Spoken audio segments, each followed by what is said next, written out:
going on, yo? This your boy Blackstar Uzumaki. I'm back again with another Larry video, man. Larry always come through clutch with the videos, man. I love his energy. I love what he does, man. Y'all be sure to show this man some love on his channel. Show love to anybody who participated in the media tour today. We try those guys and girls with likes, subs, man. Just show your undying support for them, man. They put in a lot of work for the little bit of time they had to do this, man. I'm gonna say this, all my videos that's like this, I'm gonna say this in the beginning every time, because it's not my work, this is their work. So they put in a lot of time, man, and effort into making this stuff, you know, digestible and accessible for y'all. And you know, y'all just go show them some love. I'm gonna put Larry's link to Larry's channel, so this is his video, down in the description below. And you know, let's enjoy my man do the monk, man, the Pugilist. The Pugilist do the punchy me punch. Monkey. This job got some pretty big changes, and it's about time. Monk players have had to deal with a lot of topsy-turvy stuff over the them tats though. Monk tatted up again? years, and it looks like tat it's it up, tat it up. gonna be in a Monk tatted great up spot for again Endwalker. But with the first, I fire. have a disclaimer. I was sponsored by Square that's what Enix Monk to try Raven out is this expansion. development build of Endwalker, and everything that you see here is subject Look, to even the clothes got fire, like Minato's cape, like Minato's like Hokage cape. He got the fire at the bottom. God damn. Why is all the melees pulling me everywhere, man? Why, man? Ninja, samurai, now Monk trying to bring me home. If y'all don't know, chat, when I first started playing Final Fantasy XIV in the beta, in the 2.0, because that's when I started playing Final Fantasy XIV in Realm Reborn, way back in the beta into the release, I was a Monk main first, and Monk was my main for a hot minute. It's even a YouTube video on my YouTube channel with me playing Monk. I'll put it in at the end of the video so y'all can check it out. But man, the melees is trying to pull me back, man, and Monk trying to call me back. Monk like, come home, Blackstar, come home. to significant changes. That includes potencies especially, since a lot of them change throughout all of the jobs. I would not worry about them. But anyway, let's take a look. But like you said, out of all the melees, Monk is the one that changed the most. Out of all the melees, Monk had big boy changes. Firstly, Monk has instant transmission. It's called Thunder Dang! and has 3 charges. Such mobility. Let's talk about the big change, Masterful Blitz. When you use Perfect Balance, which is on a 40-second cooldown by the way, and gives you 3 stacks of Perfect Balance, you will gain Beast Chakra, which is either Oppo, Curl, or Raptor, depending on which weapon skill you spent the Perfect Balance stack on. Then you spend those Beast Chakra on Masterful Blitz, which will change into a different skill depending on how many Beast Chakra types that you got. Kind of like Mudra's, but the order of the Beast Chakra doesn't matter, just the different amount of types. They are as follows. All 1 type is Elixir Field, a 600 potency AOE. Bro, look how just like, how much room we got now, man. Like all this stuff just ain't cluttered no more. It's all clean now. Like you just got all these little bitty skills. And that'll give you a Lunar Nadi resource. With 2 types of Beast Chakra, you'll get Celestial Revolution, a 450 potency attack, and it'll give you whichever Nadi that you are. See, Monk now, the Monk is definitely just like, kind of like Dancer. A little bit Dancer and Sam hybrid with this gauge right here. That, man, that's just clean. Missing. And then with 3 different types of Beast Chakra, it'll be Rising Phoenix, a 700 potency AOE, and that gives you a Solar Nadi. Well, what is the Lunar and Solar Nadi for? If you have all 3 types of Beast Chakra and both Lunar and Solar Nadis, then Masterful Blitz will become Phantom Rush, a 950 potency AOE attack. Woo! And then all of these will give you Formless Hold on, Larry. Phantom Rush, the Dragon Ball move, delivers an attack for I can't read. English, motherfucker, do you speak it? Delivers an attack to the target and all enemies nearby it. Delivers an attack to target and all enemies nearby with a potency of 950 for the first enemy and 50% less for all that. There's that drop off again. That's a thing, man. That's just a reoccurring thing for the melees. This was introduced when Samurai first came, and Stormblood, and then they took it away in Shadowbringers, and now they bringing it back. It's making a return. That's interesting, man. It seemed like I'm gonna check out Dragoon at the month. See if Dragoon got anything like this. But this is crazy. So you like Larry said, you get the I forget what he's called, the little neat-eye things, whatever they call. On both ends, you get the dark one and the light one, and you have this gauge full, and then you get all these full as well, the beast gauges, and then you'll have access to Phantom Rush, which is the Dragon Ball just teleporting all over the place, just all that cool stuff. It's gonna be clean, man. It's gonna be clean. And then all of these will give you Formless Fist, which lets you use a weapon skill regardless of form after. This is such a cool mechanic, and it happens pretty often too, because you'll be doing it every 40 seconds. Now overall there are no more fist stances, but there is Riddle of Fire and Riddle of Earth still there, and you get a new one, Riddle of Wind, which will reduce your auto attack delay by 50% for 15 seconds, and that's on a 90-second cooldown. The Earth's still there, and you get a new one, Riddle of Wind, which will reduce your auto attack delay by 50% for 15 seconds, and that's on a 90-second cooldown. The positional requirements were also removed for True Strike and Twin Snakes. So Monk still has a lot of positionals, but it's not everything. Brotherhood will now guarantee that you get a chakra whenever a party member does a weapon skill or cast a spell. And Arm of the Destroyer will get upgraded to Shadow of the Destroyer, a 140 potency AOE, and it's a guaranteed crit. And that is it for Monk. The biggest change is definitely to Masterful Blitz mechanic and add some cool interaction to the rotation. Thank you so much for watching, and all of my videos on the Endwalker job changes are out now, so check out the playlist in the link in the description below to watch the next one. Okay, bye. But I just wanted to, do this for my Dragoon brethren out there and see what Dragoon bringing to the table. But let's do it. The armor looking clean though. The armor looking nice, boy. Dragoon is one of those jobs that's just so iconic and awesome and pointy that all it really needed was more iconic. Bro, look at his chest. Look at the piece on the Dragoon. Dang. But I paused it because of that music, bro. This music is flooring me right now, man. Soaking is a goddamn god, dude. Holy hell. That man Soaking is nasty in the studio. Nasty, bro. We don't show enough. The world don't show enough this appreciation to this man. This man is a living musical genius in today's modern time. In today's time, man is a musical genius, bro. Holy hell.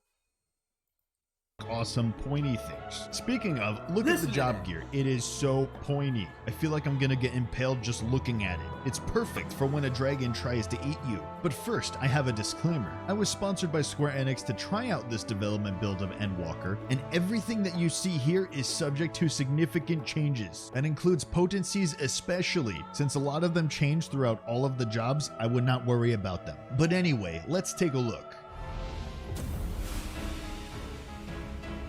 Dragoon's rotation was already pretty streamlined in Shadowbringers, but now it runs like a sports car. You've got new finishers, new tools, and more quality of life. Firstly, Blood of the Dragon is no longer an ability, but a permanent trait. This means you get it for free and you can never drop your dragon balls. I mean eyes. You don't go blue.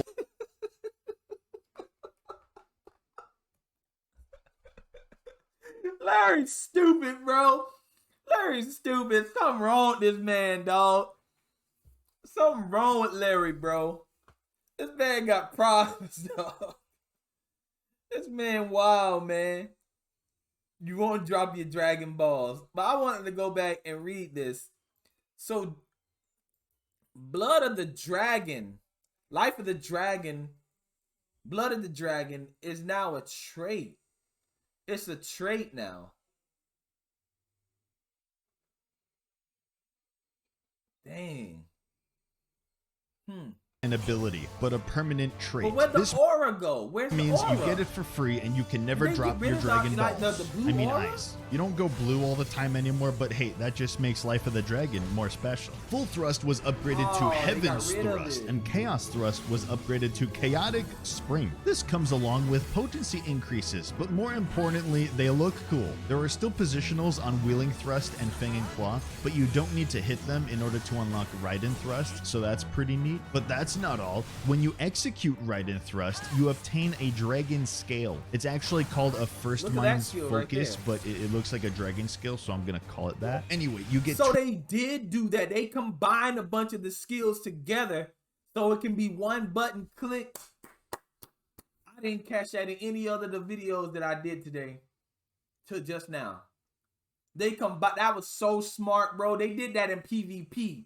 It was just a matter of time till they did that, bro, because it just wouldn't have been no space to put all these, like all this stuff. It just wouldn't have been no space.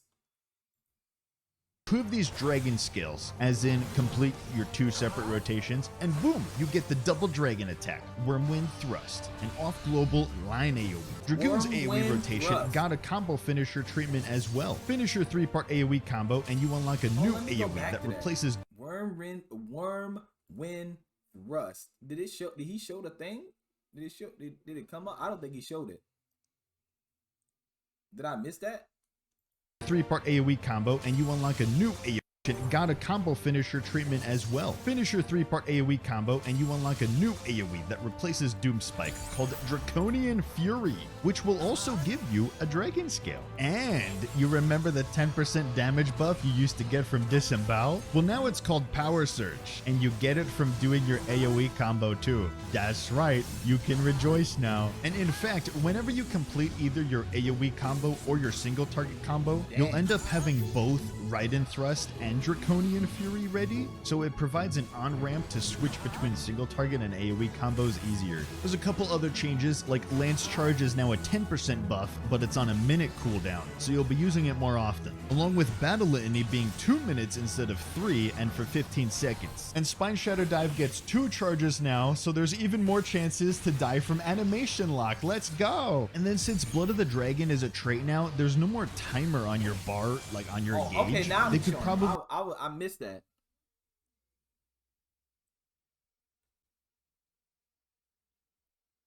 Let me go back a little bit here, chat. I missed all of that. Battle Litany, increased crit. We know what Battle Litany, so it's still 10%.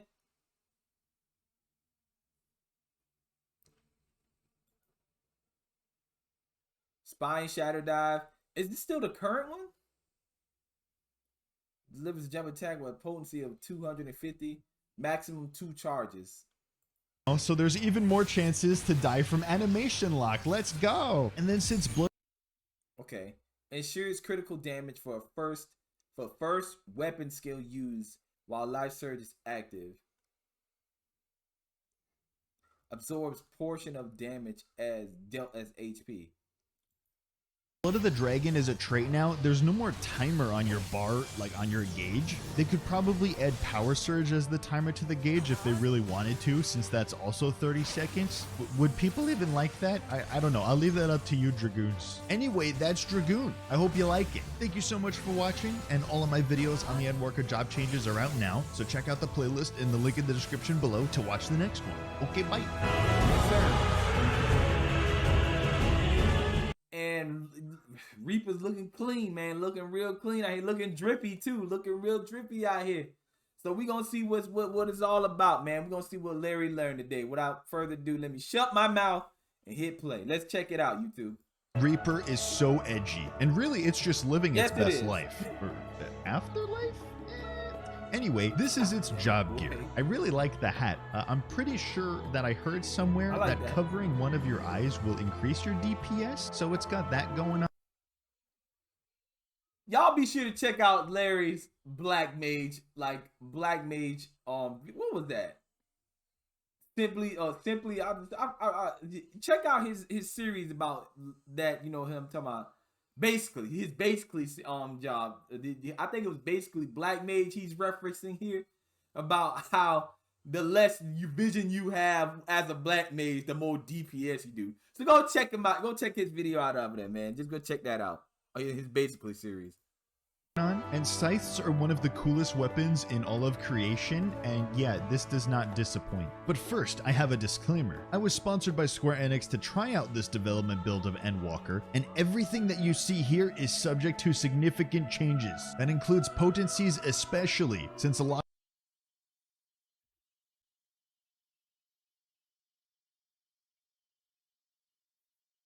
subject to significant changes, chat. YouTube. None of this stuff will stay the same. I just wanted to throw that in there. Subject to change. Let's get it. A lot of them change throughout all of the jobs. I would not worry about them. But anyway, let's take a look. Reaper has two main resources. There's the soul gauge, which is the red one, and the shroud gauge.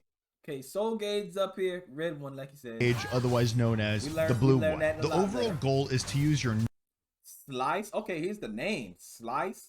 That's simple enough. Waxing slice. Infernal slice. Infernal slice. Excuse me. Soul slice. I almost missed that one. Damn, the picture for that looked cool. Normal attacks to generate soul gauge. Then you spend this soul gauge to use avatar attacks. Using one of those attacks will unlock the use of... Okay, normal attacks. So this all Reaper's normal attacks to generate soul gauge. Avatar attacks is Bloodstock. That's ability. Gluttony. Ooh, I like that name. Spend soul gauge. Unlock Reaper. Unlock soul Reaver attacks. Soul Reaver. God. When they gonna make another soul Reaver anyways, man? The world never knows. The world will never know. Soul Reaver attacks generate shroud gauge. Gibbet weapon skill. Okay, let's see. A soul Reaver attack, and those will generate shroud gauge with the blue one. And then you spend the shroud gauge to let the avatar possess you, which I'm sure is perfectly safe. Once in your spooky mode, you go real fast and you alternate attacks, and you finish it off with a big 1000 potency casted attack called Communio. Also, 1000. That's one, and it's a spell. It's not considered a weapon skill or an ability. It's considered a spell. Interesting. This graphic is just a single target. There's also AOE versions of this stuff. So for the normal attacks that generate your soul gauge, Reaper is a melee, and thus it must have a 1-2-3 combo. It is known. And that combo is slice into waxing slice into infernal slice. Boom. See that, chat? No! Stop it! Why does it do that? Stop. You see this, chat? There you go. For anybody who want to see it, check it out. I paused it for you. The living attack slice delivers 300. Increase soul gauge by 10. Remember, this stuff subject to change, so take it all with a grain of salt. This one also increases your soul gauge by 10. This is 140. 140. The first one does 300. Okay. All of which will increase your soul gauge, which is the red one. Then for AoE, you have an AoE combo, Spinning Scythe into Nightmare Scythe. Please do not use this on single target. And then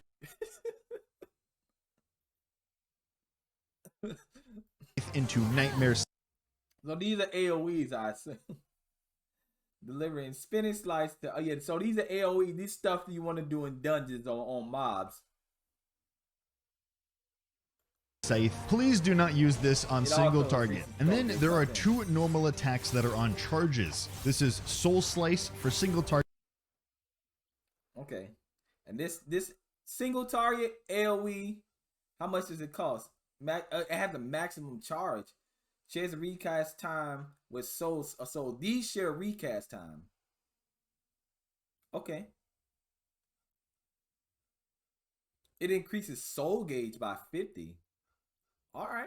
Target and Soul Scythe for AoE. These will generate a whopping 50 soul gauge. Okay, so that was the normal stuff. Next are the avatar attacks, all of which will cost 50 soul gauge. There's Bloodstalk for single. I'm gonna wait till you put Target them all first. and Grim Swath for a cone AoE. Both of these will unlock one Soul AoE. Both of these will unlock one Soul Reaver attack. Bloodstalk for single. Bloodstalk. Summon your avatar to deliver an attack with a potency of 400. Grant Soul Reaver, like you said, it costs 50 soul gauge. Stat count will be reduced to 1 when already under the effect of Soul Reaver. All right. Single target and Grim Swath for a cone. Grim Swath. Grim Swath. So this AoE costs 50 gauge. Duration 30 seconds.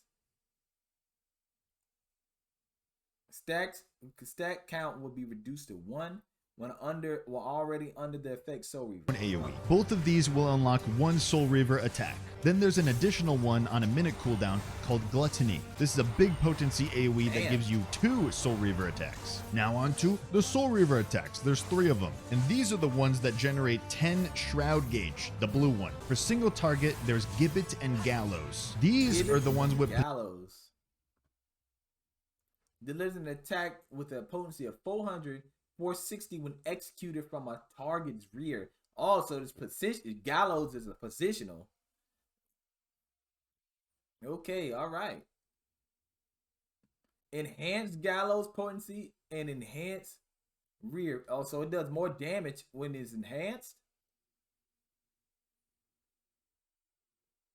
Increase Shroud Gauge by 10. Okay. So you get the blue gauge by 10. Delivering a attack potency of 400. So this is the flank. You hit them from the side. All right, interesting. Positionals, and when you use one of them, it will enhance the other one, so you will be alternating uses of these. As a side note, these will also alter your Bloodstock, but that just happens anyway. You don't really have to think about it. It's just the button changes. And the AoE Soul Reaver attack is called Guillotine, which is a cone. Once you've got 50 Shroud Gauge, it's time to spend it on Enshroud to, and I quote, offer your flesh as a vessel to your avatar? You get a whole makeover with glowing red eyes and glowing arms and probably a whole slew of back problems but hey, you do more damage now. Your Soul Reaver and avatar whole outfit. I think this is the first anything in the game that does this, that alters your whole look. I think we need to pay attention to this more than anything, because if this done well, we will see more jobs get this, where we get a skill that alters how we look, like our physical appearance. Interesting. Attacks will now transform into their Lemure versions. Okay, so basically you have 5 available Lemure Shroud stats. I can't English when you right spend either, these Larry. on the upgraded Soul Reaver I can't English right either, Larry. It be like that sometimes.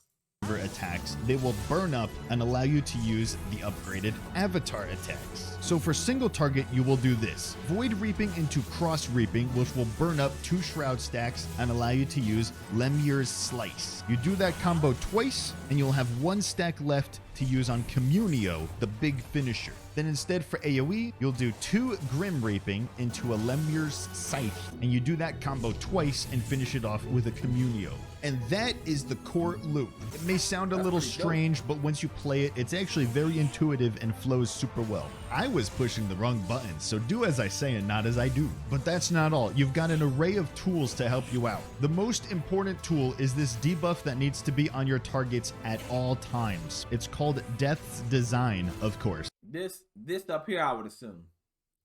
Death's Design. So you need to, so you got Reaper has a debuff they need to keep up. Okay. It increases the damage that you deal to said target by 10%. Shadow of Death is your single target version of this, and Whirl of Death is your AoE version. I did not keep this up because I'm a big old dummy and I cannot read. Reaper's ranged attack is called Harp, and interestingly, it has a short cast time. Related to that, there's 2 gap closers, Hell's Ingress and Hell's Egress. One of them jumps you forward, the other one jumps you back, and when you use is one. The other one changes back to a teleport to bring you back to your Hell's Gate that you left behind. It's called a Hell's Gate. And this will also make your Harp instant cast. And Reaper has utility. There's Arcane Crest. It's a shield that you put on yourself that's 10%. Arcane Crest. Arcane Crest grants crest of time borrowed to sell, creating a barrier that nullifies damage totaling up to 10%. Just like Samurai got this. A maximum HP. And Samurai got something like this.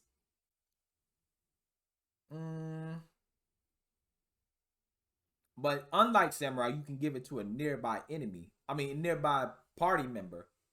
Within a radius of 15 yards with the barrier completely absorbed. Gradually restores HP. Cure potency 10. So they got self-sustain. That's dope. Of your HP and lasts 5 seconds. If it breaks, you get a regen on everybody. So helpful. And this is a fun one. There's Arcane Circle. It's a 3% damage buff for everybody around you for 20 seconds. But the real kicker is that they all have 5 seconds to land a weapon skill or a spell. And if they do, they will give you an Immortal Sacrifice stack, which you can have up to 8 of them if everybody does it. Yes, that means you 2 healers. You can spend these Immortal Sacrifice stacks on Plentiful Harvest, which goes up in potency according to how many stacks that you have. And as long as you have 1 stack, which you always will, it'll give you 50 Shroud Gauge, so you can immediately go into Avatar Possession mode. And the last thing that you got is Soul Sow, which allows you to use Harvest Moon. It's a big AOE attack. Soul Sow is instant outside of combat, but it has a long cast time during combat. So you'd probably only be doing this during downtime or, of course, outside of battle. And that is everything for Reaper. I had a freaking blast playing it. It just oozes style in everything that it does. Not to mention that I'm a particular fan of Reapers in general, winky face. Thank you so much for watching, and all of my videos on the Endwalker job changes are out now, so check out the playlist in the link in the description below to watch the next one. Okay, bye. All right, chat. That on YouTube, man, that was a lot of digest from this one. Reaper's looking dope, though. I'm not gonna lie to you. I can't wait to play it, see how it feels. I'm gonna take Larry's word. I'm gonna take Larry's word for it, and he said it feels smooth and fluid, so it looked cool. But I want to see more jobs get that feature, like they transform. Where when they activate certain stuff, or like do like certain skills and meet a requirement, and they unlock this skill to make them do more that alter their appearance and let them do more damage. I just got a hunch that Reaper won't be exclusive to Reaper for long. We might not see it. We might not see it maybe a expansion or 2 from now. But that I think anybody that might get it first, it might be Summoner, might get something like that first. Maybe Dark Knight too. I don't know. We see. That's just me speculating. But like I said in the beginning of the video, y'all go show Larry some love, man. Y'all show anybody who participated in the media tour love. You know, support the those guys, man, and girls, man. Y'all show them love. Like, sub to all of them. And you know, I'm gonna get up out of here. It's your boy Blackstar Uzumaki. If you like my commentary that I did here, you know, drop me a like, sub if you want, and I'm out of here. Peace.